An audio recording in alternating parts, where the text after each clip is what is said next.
Hello friends, कैसे हैं आप लोग। उम्मीद करती हूँ कि अच्छे होंगे और ठंडियों का भरपूर मजा ले रहे होंगे। तो मैं आरती एक बार फिर आपके पास आई हूँ एक और नॉवल लेके, जिसका नाम है रिवॉल्यूशन 2020, जिसे चेतन भगत ने लिखा है और ये बहुत ही फेमस नॉवल है उनकी एक। और मुझे लगता है कि ये नॉवल सबको पढ़नी चाहिए, और जिसके पास टाइम नहीं है प्लीज मेरा ऑडियो सुनिए। ये नोवेल बेस्ड है करप्शन, लव और फ्रेंडशिप के ऊपर। और इसके जो मेन कैरेक्टर हैं उनका नाम है गोपाल मिश्रा, राघव कश्यप और आरती प्रधान। ये जो दो लड़के हैं और एक लड़की है, तो आप समझ ही गए होंगे कि ये लव स्टोरी होगी जरूर फ्रेंडशिप के बीच में। तो इसमें ऐसा होता है कि गोपाल और राघव दोनों आरती को पसंद करते हैं। तो चलिए देखते हैं कि आरती किसको मिलती है, क्या वो राघव को पसंद करती है या फिर गोपाल को पसंद करती है। और रिवोल्यूशन का इसमें क्या मतलब है, ये भी हम आगे जानेंगे। तो चलिए शुरू करते हैं स्टोरी। तो चेतन भगत जी अपनी स्पीच देने के लिए वाराणसी में मौजूद रहते हैं। जहाँ पे वो स्टेज पे अपनी स्पीच खत्म करके नीचे आते हैं, वैसे ही वो गोपाल से मिलते हैं। और गोपाल के बार बार रिक्वेस्ट करने पर गोपाल के साथ उन्हें उसके कैंपस में जाना पड़ता है। तो फिर वो दोनों कैंपस में दाखिल होते हैं और गोपाल के घर जाते हैं। चेतन जी को गोपाल का घर बहुत अच्छा लगता है। फिर जब वो लोग बात कर रहे होते हैं तो गोपाल उनसे पूछता है कि आपको बनारस में सबसे अच्छा क्या लगा। तो चेतन जी कहते हैं वैसे तो यहाँ पे घाट और नदियाँ और यही सब ज़्यादा है, लेकिन मुझे सबसे अच्छा यहाँ पे आरती लगी। तो वो गोपाल एकदम से शॉक्ड हो जाता है और उसके एक्सप्रेशंस देखने लायक होते हैं, जो कि चेतन जी नोटिस करते हैं। फिर वो आगे बात को कहते हैं कि अरे गंगा घाट की आरती की बात कर रहा हूँ मैं। गोपाल सर हाँ में हिला करके हामी भरता है उनकी बातों में। उसके बाद जब वो लोग बात कर रहे होते हैं तो उनकी लव स्टोरी के बारे में निकल के बातें आती हैं चेतन जी की, जो कि गोपाल ने पढ़ी होती है। तो चेतन जी कहते हैं कि मेरी तो तुमने जान ली, पढ़ लिया, अपने बारे में कुछ बताओ। जिसके जवाब में गोपाल बस मुस्कुरा देता है। और अब रात ज़्यादा हो गई थी और गोपाल ने इतना पी लिया था कि उसे उल्टी होने लग जाती है। चेतन जी उसके वॉशरूम तक जाते हैं लेकिन अंदर नहीं जा पाते हैं। फिर गोपाल उल्टियाँ करते करते बेहोश हो जाता है। तो जब उसकी आँख खुलती है तो वो लोग अस्पताल में होते हैं, जहाँ चेतन जी उसके बगल में बैठे हुए होते हैं। और फिर उसको होश आने पे कहते हैं कि बहुत ज़्यादा आपने पी ली थी, आप प्लीज़ ऐसा मत करिए मिस्टर डायरेक्टर। गोपाल भी हामी भरता है और अपने किए पे शर्मिंदा होता है। वो कहते हैं एक्चुअली मैं इतना पीता नहीं हूँ, पर कभी कभी हो जाता है। उसके बाद चेतन जी कहते हैं कि अब मुझे चलना चाहिए क्योंकि मुझे होटल पहुंचना है और सुबह मेरी फ्लाइट का भी टाइम हो जाएगा। तो जैसे ही वो दरवाजे तक जाते हैं तब गोपाल उनको आवाज देता है कि हाँ, इसके पीछे लड़की ही है और उसका नाम है आरती। तो चेतन जी एकदम से रुक जाते हैं। फिर वो उसकी स्टोरी, उनको लगता है कि इसकी स्टोरी मुझे सुननी चाहिए। अब उनके पास एक पूरी रात होती है स्टोरी, या तो वो सुन लें या तो वो होटल जाके आराम करें और सुबह अपनी फ्लाइट आराम से पकड़ लें। पर वो चूज करते हैं कि उन्हें गोपाल की स्टोरी सुननी है, तो वो वहीं बैठ जाते हैं और उसकी स्टोरी सुनना जारी रखते हैं। तो गोपाल बताता है कि ये जो नाम है आरती, ये मुझे हमेशा ही ट्रेवल में डाल देता है। तो वो अपने बचपन की स्टोरी सुनाता है, जब वो पहली बार आरती से मिला था अपने क्लासरूम में, जब वो छोटे छोटे बच्चे थे। गोपाल का सबसे सच्चा दोस्त रहता है राघव उस टाइम का। और ये लोग मिलकर के हर सैटरडे टिफिन चोरी किया करते हैं। राघव कभी नहीं लेता, पर गोपाल को ये चीज़ें पसंद होती है, नई नई चीज़ें खाना, क्योंकि उसके बाबा उसके लिए रोज टिफिन नहीं बना सकते हैं। इसलिए वो लोग डिसाइड करते हैं कि एक बार वो लोग सप्ताह में एक बार टिफिन चोरी करेंगे। हालांकि राघव ऑफर देता है गोपाल को कि तू मेरा टिफिन भी खा सकता है, तो प्लीज ये सब काम मत किया कर। लेकिन गोपाल का जवाब होता है कि तेरी माँ का बना हुआ एकदम बोरिंग सा खाना खाने से अच्छा है कि मैं खाना ही ना खाऊं। इसलिए वो लोग ये काम करते हैं। तो उस दिन असेंबली में सब बच्चे होते हैं और ये दोनों टिफिन चोरी कर रहे होते हैं। तो गलती से उस दिन वो जो गोपाल होता है वो आरती का टिफिन चोरी करता है। और आरती के टिफिन में एक चॉकलेट केक रहता है, जिसको देख करके गोपाल के मुंह में पानी आ जाता है और वो चाहता है कि वो उसे पूरा खा जाए। लेकिन राघव उसे कहता है कि प्लीज पूरा मत खाना, नहीं तो उसे शक हो जाएगा कि किसी ने उसका टिफिन खाया है। इसलिए तुम आधा काट के खा लो और बाकी उसमें आधा रहने दो उसके लिए। तो गोपाल अपने रूलर लेके जाता है और बहुत सफाई से आधा करता है और आधा खा जाता है और आधा उसी में रहने देता है। उसके बाद वो लोग अपनी बेंच पे आकर के बैठ जाते हैं और सारे बच्चे फिर क्लास में आते हैं। और जैसे ही टीचर आता है और आरती अपनी सीट पे बैठती है, तो फिर वो चिल्लाने लग जाती है क्योंकि केक लगा होता है उसकी डेस्क पे। तो टीचर पूछती है कि केक लेके कौन आया, तो आरती कहती है मैंने लाया है। फिर वो टिफ़िन खोलती है तो उसे समझ में आता है कि उसका केक चोरी हो गया है, तो फिर वो और ज़्यादा रोने लग जाती है। और क्योंकि गोपाल ने रूलर से उसे काटा होता है तो उसका रूलर वहीं छूट जाता है, जिस पे जीपी लिखा रहता है। गोपाल जीएम लिखा रहता है, सॉरी, गोपाल मिश्रा। तो उस क्लास में दो ही लोग रहते हैं, जीएम, जिसमें से एक जो बच्चा होता है वो बहुत सिंसियर होता है, तो वो तो ऐसा कर ही नहीं सकता, और दूसरा शक होता है वो इसी के ऊपर होता है। तो ये कंफर्म होता है कि गोपाल मिश्रा ही है जिसने ये सब चीज़ें की है, और इस तरह से आरती उसे सजा दिलवाती है। इसके बाद गोपाल आरती को सॉरी बोलता है उसका केक खाने के लिए, और इस तरह वो लोग अच्छे दोस्त बन जाते हैं इसके बाद से, और हमेशा साथ रहते हैं, एक दूसरे से सारी चीज़ें शेयर करते हैं, घाट पे भी जाते हैं, नाव से घूमते हैं, और बहुत अच्छी बॉन्डिंग शेयर करते हैं। इस तरह ये लोग बड़े हो जाते हैं। और जो गोपाल रहता है वो कहीं ना कहीं आरती को बहुत ज़्यादा पसंद करता रहता है, और आरती भी गोपाल की बहुत केयर करती है। तो गोपाल को लगता है शायद आरती भी मुझे पसंद करती है, लेकिन वो चीज़ें बोल नहीं पाता है। फिर ये लोग आईआईटी का एग्जाम्स देते हैं, ये राघव राघव गोपाल, और आरती का तो खैर कोई मन रहता नहीं है उसमें देने का। तो जब रिजल्ट आता है तो राघव का सिलेक्शन हो चुका रहता है अच्छी रैंक से, लेकिन जो गोपाल रहता है वो उसके उसका सिलेक्शन नहीं होता। और गोपाल बहुत ही ज़्यादा गरीब परिवार से रहता है, उसके पापा एक टीचर रहते हैं जो कि रिटायर हो चुके रहते हैं, और उन पे बहुत सारा कर्जा भी होता है। गोपाल के पास ना होने के कारण उसके पापा बहुत दुखी होते हैं, और वो चाहते हैं कि गोपाल एक बार फिर से ट्राई करे, लेकिन इस बार कोटा जाए वो, और वहाँ बहुत अच्छी तैयारी करे। लेकिन गोपाल का बिल्कुल मन नहीं होता, लेकिन उसके बाबा को देखते हुए वो डिसीजन लेता है कि ठीक है, मैं जाऊंगा और मेहनत करूंगा, और इस बार मैं कर ही लूंगा। इस तरह से फिर वो कोटा चला जाता है, और फिर वहां से आरती से उसकी बातें बहुत ज़्यादा कम हो जाती हैं। हालांकि वो जाते जाते आरती को बोल के जाता है कि मैं तुम्हें बहुत पसंद करता हूँ, लेकिन आरती का रिप्लाई होता है कि मैं तुम्हें सिर्फ एक दोस्त की तरह पसंद करती हूँ और कुछ भी नहीं। मेरी फीलिंग्स जो हैं तुम्हारे लिए जो भी हैं, जो केयर है मेरा, वो सिर्फ दोस्त की तरह है, बाकी कुछ इससे ज़्यादा नहीं है।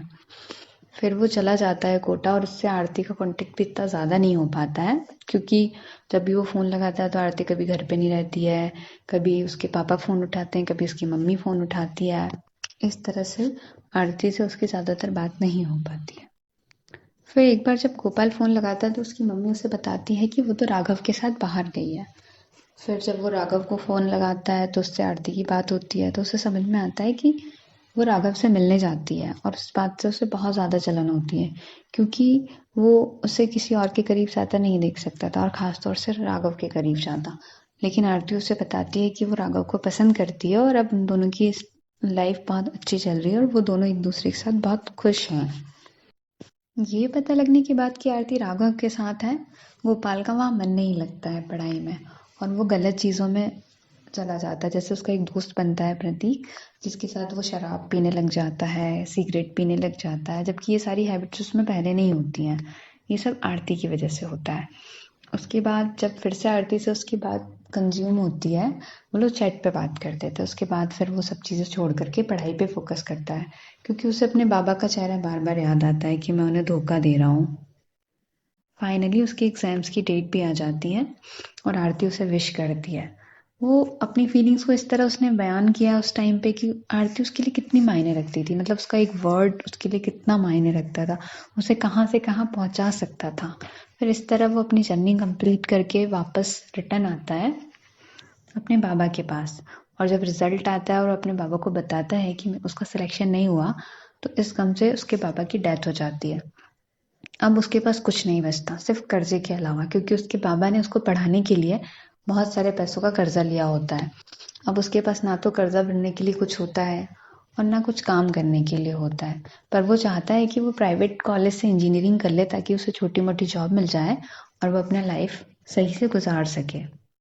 हाँ, और उसकी 30 एकड़ की ज़मीन भी रहती है, जिस पे ताया जी उसके जो होते हैं उन्होंने हथिया रखा होता है उस ज़मीन को, और वो उस पे केस चल रहा होता है बहुत लंबे समय से। इसके बाद गोपाल अपने एक दोस्त से मिलता है जो कि प्राइवेट कॉलेज से इंजीनियरिंग कर रहा होता है, तो शायद वो सोचता है कि इससे मुझे कुछ मदद मिल जाए। तो वो उससे मिलने के लिए जाता है और उसको अपनी प्रॉब्लम्स बताता है। पर उसके दोस्त बोलता है कि तेरे पास ज़मीन है तो मैं तुझे एक सही इंसान के पास ले जा सकता हूँ जो तुझे तेरी ज़मीन शायद दिला दे। तो वो कहता है कि ऐसे कैसे हो सकता है। तो फिर वो उसे लेके जाता है एक एमएलए के पास जिसका नाम रहता है शुक्ला।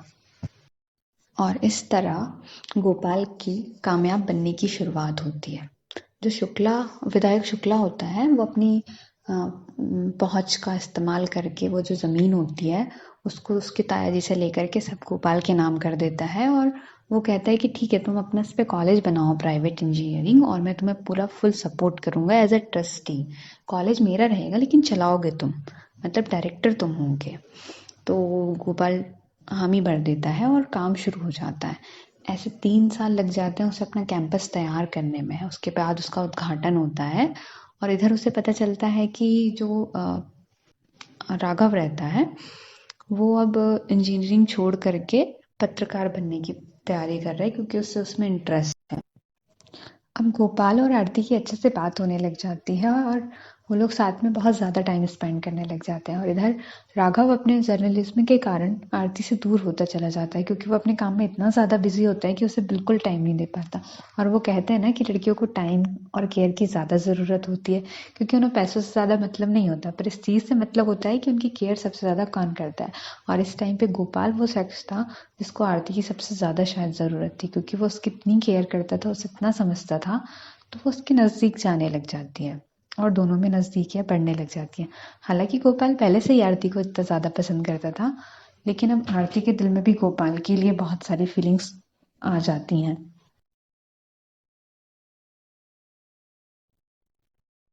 राघव अपना एक आर्टिकल लिखता है जिसमें वो शुक्ला जी के बारे में बहुत कुछ लिखता है, और गंगा एक्शन प्लान में जो घोटाला हुआ था उसमें शुक्ला जी का नाम लेता है कि बहुत सारे पैसे आए और उन्होंने सफाई ना करवा के गंगा की उन्होंने सारे पैसे हड़प लिए हैं और खा लिए हैं। इसके कारण उसे अपनी नौकरी से हाथ धोना पड़ जाता है। इसके बाद उसके पास कोई चारा नहीं रहता है सच से लड़ने के लिए या सच को सामने लाने के लिए। तो वो अपनी खुद की एक पत्रिका शुरू करता है जिसका नाम वो रखता है रिवॉल्यूशन 2020। पर क्योंकि राघव के पास बहुत ज़्यादा बजट नहीं रहता है तो वो आगे मैट्रिमोनियल का एड छापता था और पीछे अपनी आर्टिकल्स को छापता था। और उसने उस टाइम उस आर्टिकल को बहुत ही ज़्यादा सबूतों के साथ छापा था, जिसके कारण शुक्ला जी को जेल जाना पड़ता है और उनका जो कार्यकाल रहता है वो समाप्त हो जाता है, राजनीतिक कार्यकाल। और अब गोपाल आरती से कहता है कि हमें अपने रिश्ते के बारे में राघव को बता देना चाहिए। तो वो लोग एक डेट डिसाइड करते हैं जब गोपाल उसके पास जाके सब कुछ बताने वाला होता है। और वो उसके लिए बहुत प्रैक्टिस करता है कि मुझे उससे कैसे बात करनी है, क्योंकि गोपाल ने हमेशा ही अपने आप को उससे कंपेयर किया था राघव से, और हमेशा उसके कंपैरिजन में उसने कमी हासिल किया था अपनी ज़िंदगी में। लेकिन आज वो राघव को ये दिखा देना चाहता था कि आज वो बहुत बड़ा आदमी बन चुका है, उसके पास मर्सिडीज है, खुद का बंगला है, खुद का कॉलेज है। और राघव के पास क्या है? एक टूटा फूटा दफ्तर। और वो ये भी बता देना चाहता था कि जो आज तक तेरी गर्लफ्रेंड थी अब वो मेरी हो गई है और वो मुझसे शादी करना चाहती है, ना कि तुझसे शादी करना चाहती है। इसी चीज को सोचते हुए राघव के पास जाने के लिए गोपाल निकल जाता है अपनी काली मर्सिडीज में। लेकिन रास्ता इतना सकरा रहता है तो वो सोचता है कि ये यहाँ पे कैसे रह पाता होगा। फिर उसके बाद जाके वो उसके ऑफिस में बैठ जाता है जहाँ पे राघव कुछ काम कर रहा होता है। तो उसके साथ एक और लड़का होता है, वो बोलता है भैया थोड़ा बिजी है, प्लीज़ आप बैठ जाइए, बस वो आ रहे हैं। तब तक राघव गोपाल को देख लेता है और उसके पास आके कहता है बस 2 मिनट मैं इन लोगों से बात कर लूँ, फिर मैं तुम्हें अपने पास बुला के फिर हम बात करते हैं। तो वो सुनता है कि वो जो एक गरीब किसान रहता है और उसका बेटा रहता है वो दोनों उसके पास गए रहते हैं अपनी समस्या को लेकर के। और वो उससे कह रहा होता है कि ये मेरा बेटा मेरे परिवार का आखिरी बेटा है, क्या ये भी नहीं बच पाएगा? कि मैं अपने बच्चों को नहीं बचा पाऊंगा? मैं इतनी दूर से इसलिए आया हूँ क्योंकि आप में सिर्फ ये ताकत है कि आप सच को लिख सकते हैं, आप हमारे लिए कुछ कर सकते हैं। तब राघव उन लोगों से कहता है कि मेरे पास भी अब कुछ नहीं बचा है, मैं कहाँ तक आपकी बात पहुंचा पाऊंगा, मैं बहुत मजबूर हूँ। लेकिन फिर भी उनको वो दिलासा देता है कि वो उनके लिए ज़रूर कुछ करेगा। ये सब चीज़ें देख कर के गोपाल के मन में बहुत गिल्टी फील होती है। वो सोचता है कि मैं बड़ा इंसान तो बन गया हूँ, लेकिन कैसे बना हूँ? करप्शन के पैसों से किसका हाथ है? वो लोग जिन्होंने जो करप्शन के पैसे हैं वो यूज़ किए हैं। फिर गोपाल को खुद से गिल्टी होने लग जाती है और वो सोचता है कि कहाँ वो राघव कहाँ है और मैं कहाँ हूँ? क्या आरती मुझे डिजर्व करती है या राघव को डिजर्व करती है? क्या वो मेरी सच्चाई जानने के बाद भी मेरे साथ रहना चाहेगी? क्या वो ये जान जाएगी कि मैं कितना भ्रष्ट हूँ तब भी वो मुझे चुनेगी? उसे हमेशा राघव को ही चुनना चाहिए क्योंकि राघव का दिल बहुत साफ है और वो कुछ क्रांति करना चाहता है, कुछ सच के साथ लड़ना चाहता है। फिर ये सब चीजें वो सोच करके वहां से उसे बिना कुछ कहे आ जाता है। और आरती के पूछने पर कि बात हुई या नहीं हुई, वो बस उसे ये कहता है कि मैं कह नहीं पाया क्योंकि वहां बहुत सारे लोग थे। फिर वो सोचता है कि मुझे क्या करना चाहिए। 2 दिन बाद गोपाल का बर्थडे रहता है और आरती उसके लिए सरप्राइज प्लान करती है। लेकिन गोपाल को उसके सरप्राइज के बारे में पहले ही पता चल जाता है क्योंकि उसकी एक कलीग रहती है, वो उससे उसके बारे में सब कुछ बता देती है और उससे प्रॉमिस लेती है कि वो आरती को नहीं बताएगा। तो उसका आरती का प्लान कुछ इस तरह रहता है कि वो उस दिन पूरे दिन गोपाल से नहीं मिलेगी और बहाना करेगी कि उसके पास टाइम नहीं है, उसे छुट्टी नहीं मिल रही है। उसके बाद वो शाम को उसे सरप्राइज देने 2 के बाद जब उसकी शिफ्ट ओवर हो जाएगी तो उसे सरप्राइज देने के लिए केक लेकर के उसके घर पे आएगी। ये प्लान सुनने के बाद गोपाल के मन में भी एक प्लान आता है। वो शुक्ला जी को फोन लगाता है और उनकी मदद से 2 कॉल गर्ल को हायर करता है। अब उसे आरती से क्योंकि दूर जाना था, क्योंकि आरती को राघव को चुनना था, ना कि गोपाल को, क्योंकि गोपाल सोचता है कि मैं उसके काबिल नहीं हूँ, वो मुझे नहीं डिजर्व करती है, वो राघव को ही डिजर्व करती है। तो इसके लिए वो एग्जैक्ट उसी टाइम पे बुलाता है जब आरती आने वाली रहती है और रूम को अनलॉक करके रख देता है ताकि वो आए तो उसे देखे उस हालत में, और वेट करता है। जैसे ही आरती की कार अंदर आती है और आरती एंटर करती है तो उन लोगों से बोलता है ठीक है तुम अपने काम पे लग जाओ, और उन दोनों के बीच में जाकर के लेट जाता है। आरती इस हालत में गोपाल को देख करके बहुत ही सरप्राइज हो जाती है और वहां से चली जाती है। उसके बाद गोपाल और आरती के बीच जो भी होता है सब खत्म हो जाता है क्योंकि आरती अब उससे बात नहीं करना चाहती थी। तभी उसे बार बार राघव का कॉल आता है। वो सोचता है कहीं वो किसी मुसीबत में तो नहीं है, तो वो उसका फोन उठाता है तो राघव उसे बताता है कि वो और आरती सगाई कर रहे हैं और जल्दी उनकी शादी होने वाली है और गोपाल को उसमें आना होगा। लेकिन गोपाल आरती को किसी और का होता कैसे देख सकता था, तो वो बहाना बनाता है कि मैं रहूंगा ही नहीं शहर में, मैं कहीं बाहर जा रहा हूँ तो इसलिए मैं आ नहीं पाऊंगा। लेकिन राघव से रिक्वेस्ट करता है कि प्लीज तुम्हें आना ही पड़ेगा क्योंकि तुम हम दोनों के दोस्त हो। और जिस दिन जहाँ पे आरती की शादी हो रही होती है वहां पे वो होटल में अपना एक कमरा बुक कराता है और पूरी रात वहां पे बहुत रोता है गोपाल। और आरती को बस उसे दुल्हन रूप में देखना था, बस वो इसलिए वहां पे जाता है। इसके बाद गोपाल कहता है बस यही थी मेरी कहानी चेतन की, तो आप बताइए कि मैं एक बुरा इंसान हूँ या अच्छा इंसान हूँ। तो चेतन जी कहते हैं कि इसका जवाब तो मैं ऑडियंस पे छोड़ता हूँ कि वो आपको अच्छा या बुरा क्या समझता है। इसके बाद चेतन जी वहां से निकल जाते हैं क्योंकि सुबह के 4 बज चुके होते हैं और उनकी फ्लाइट होती है 5 बजे, तो उन्हें होटल भी पहुंचना पड़ता है। तो वो उसी होटल में ठहरे रहते हैं जहाँ पे आरती काम करती है। तो जैसे ही वो जाते हैं तो उनकी उनकी मुलाकात आरती से होती है। वो उसका जो नेम प्लेट होता है उसे पढ़ते हैं तो वो मुस्कुरा देते हैं। उसके बाद जब वो बाहर निकलते हैं तो होर्डिंग्स देखते हैं जिसपे राघव की फोटो लगी होती है।